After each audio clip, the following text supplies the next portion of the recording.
So let's get right into China.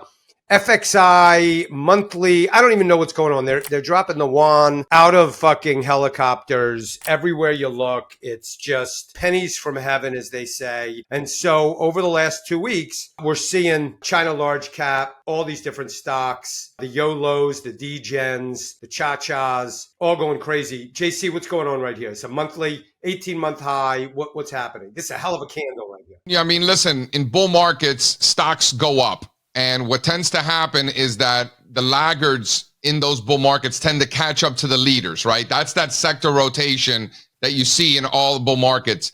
In bear markets, it's the opposite. It's those final remaining leaders that catch down to the laggards that are dragging down the overall market. So China is really just next. It was one of the most crowded trades in the world, according to Bank of America's fund manager survey. So this is a short squeeze is really what you're seeing. It's a bull market. Emerging markets, just in general, have been doing really well. Emerging market currencies have been ripping since the summer. So there's a lot of things pointing to rotation into China. But I don't care who you were, to see something like this is epic. You know, we talk about momentum thrusts. We talk about breadth thrusts, initiation thrusts. Like all those words that you hear, this is all of them. Right? Like, you know, when people talk about, you know, the efficient market hypothesis and how, you know, markets are random and all that stuff, like, you know, how many sigmas was this? This was all the sigmas. There were so many sigmas. There are markets that trend and there are inefficiencies to take advantage of the market. And this is one of them. And when you look back in history, you ask yourself, okay, are these sorts of market behavior patterns something you tend to see towards the end of cycles? Or is it very consistently at the beginning of cycles? And you'll find that these sorts of things happen at the beginning, not at the end. So further evidence that, you know, I think the bull market for equities, not just in America, but on earth, has legs, particularly if something like China is just starting to get going, making new 18-month highs. And if you go to the next chart, you could see those momentum thrusts absolutely ripping. One-day rate of changes. Shanghai Composite relative to the Nikkei, I think is just, you know, when you're wondering where's this money coming from, you know, the Nikkei has gone nowhere in Japan for several months, and China's really getting going. Perfect. Let me ask you this, Jeff. Do you have a take here on China, given your knowledge of the retail market and, you know, the way that they export to the U.S. and the beginning of Q4 and so forth? I'm happy to hear JC say that about this being more of a kind of mid-game move in the bull. It's what switched the fastest was just there's so many reasons to hate the Chinese stocks, right? Just a litany. Man, the accounting is crap. You don't know what you're buying. They're going to screw you in the end. I don't want any piece of it.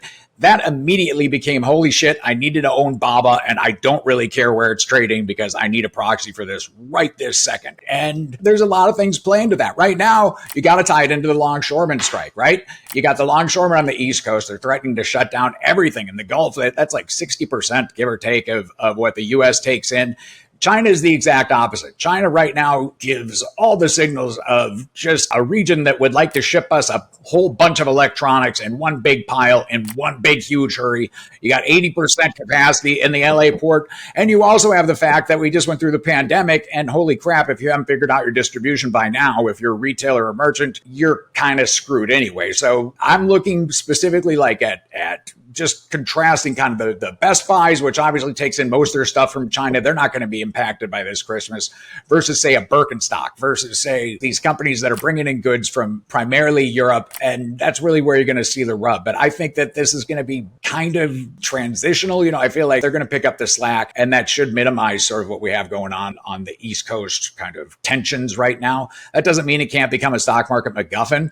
You know, the last 2 months have both started, they just kind of took a crap the bed for the first 4 or 5 days, like down 4%, 5%. Those sell-offs got immediately bought. You know, we're kind of setting up that way again. You got a lot of bad news. It's October 1st. We're supposed to be afraid of October. We've got the election coming up. You know, in bull markets, that stuff gets bought. That's what we've seen the last 2 months. So I'm not sure how much people want to get short it right now, but man, you can't ignore China. You absolutely cannot ignore the price action. You can't ignore the amount of money that's flooding into it and the impact that that's going to spread throughout. I'll just add to Jeff's excellent points on the retail side. Remember, and we've talked about this in previous shows, China is also totally ready to ramp on automobiles, just much more big ticket items. They have extraordinary amount of surplus capacity, the great products, amazing prices, etc. And it's an opportunity, I think, from a regulatory point of view. And I know the U.S. is going through a major election.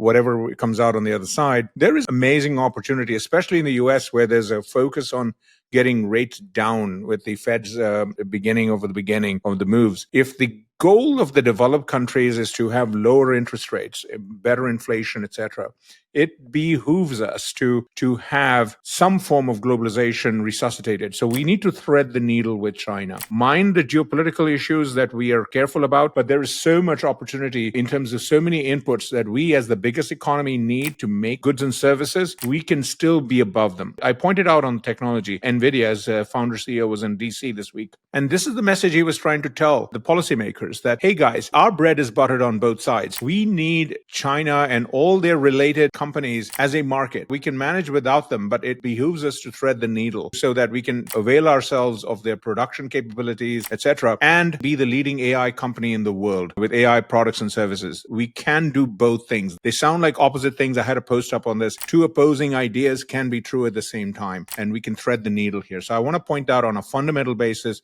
China is an opportunity, not a threat still.